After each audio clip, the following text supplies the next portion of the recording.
छत्तीसगढ़ के पूर्व भाजपा सांसद चंदूलाल साहू सिंदरी विधानसभा के बलियापुर दौरा के दौरान एमओसीपी भाजपा कार्यालय पहुंचे, जहां पर भाजपा कार्यकर्ताओं एवं लोगों ने उनका भव्य रूप से स्वागत किया।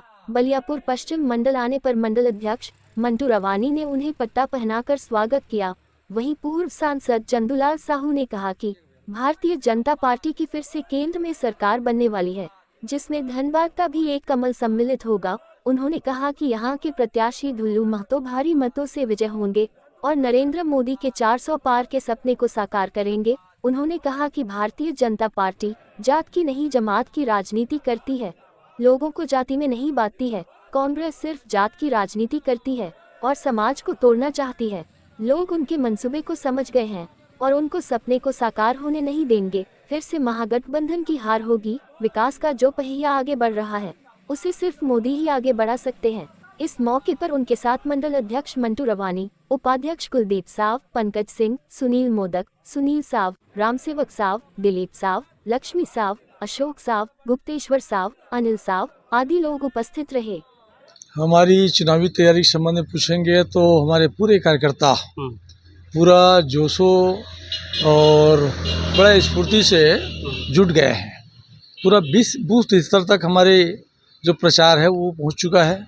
सभी लोग बड़े उत्साह के साथ में काम कर रहे हैं। भारतीय जनता पार्टी एक निश्चित उद्देश्य को लेकर चल रही है, एक लक्ष्य है हमारा।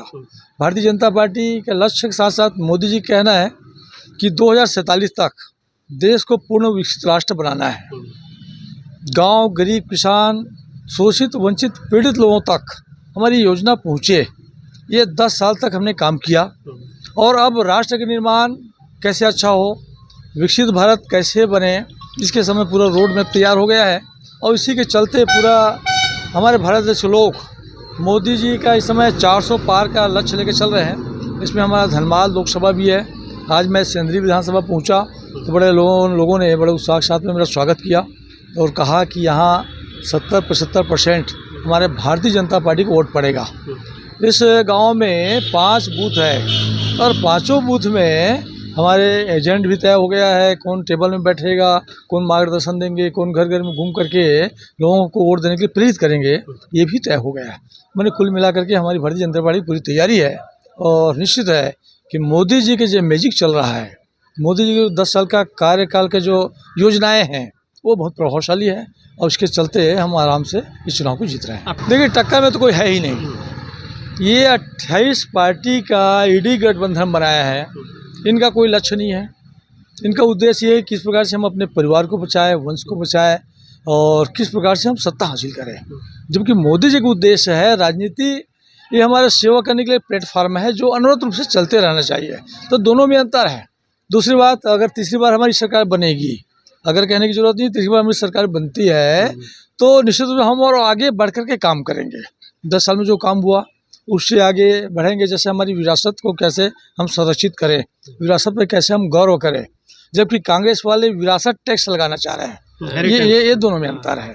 इसके साथ साथ पूर्ण विकसित बने और हमारी जो विरासत के साथ साथ हमें लोगों में जागरूकता कैसे आए, लोगों में एकजुटता कैसे आए, चाहे उत्तर से दक्षिण हो, पूर्व से पश्चिम हो, किसी जाति, वर्ग, संप्रदाय के भेदभाव को दूर करके हम सब भारत के वासी हैं। इस हिसाब से हम काम कर रहे हैं। अगर धनबाद लोकसभा में ढुल्लू महतो जीतते हैं तो यहाँ का कुछ लोगों का जो मांग है एयरपोर्ट और एम्स, तो क्या यहाँ पे आएगा सर आगे चल के? देखिए, मोदी जी तो हम सब मुमकिन है और ये धनबाद जो क्षेत्र है बहुत बड़ा क्षेत्र है। यहाँ एयरपोर्ट भी होनी चाहिए और एम्स भी होनी चाहिए और मोदी जी ने कहा है 3 जिला को समन्वय करके एक हम एम्स देंगे। तो देवघर में तो एम्स हो गया है और निश्चित रूप से यहाँ भी एम्स हो सकता है, कोई दिक्कत नहीं है। मोदी जी का उद्देश्य है कि सभी जगह मेडिकल कॉलेज हो, एम्स हो, स्वास्थ्य सुविधा में बढ़ोतरी हो। इसीलिए मेडिकल कॉलेज में जो सीट है उसमें वृद्धि भी की है। तो निश्चित रूप से ढुल्लू महतो जी तो एक जुझारू और संघर्षशील व्यक्ति है। 3 बार विधायक के कार्यकाल में बहुत अच्छा काम किया भी है, उसके लिए भी संघर्ष करके ला लेंगे और केंद्र में मोदी जी के सामने कोई विकास में कोई कमी नहीं रहेगी, हम दावा के साथ में कह सकते हैं। क्या नाम है सर आपका? मैं चंदूलाल साहू, पूर्व सांसद, महासमुंद लोकसभा क्षेत्र छत्तीसगढ़ और अभी वर्तमान में मैं ओबीसी मोर्चा का राष्ट्रीय उपाध्यक्ष हूँ। धन्यवाद सर।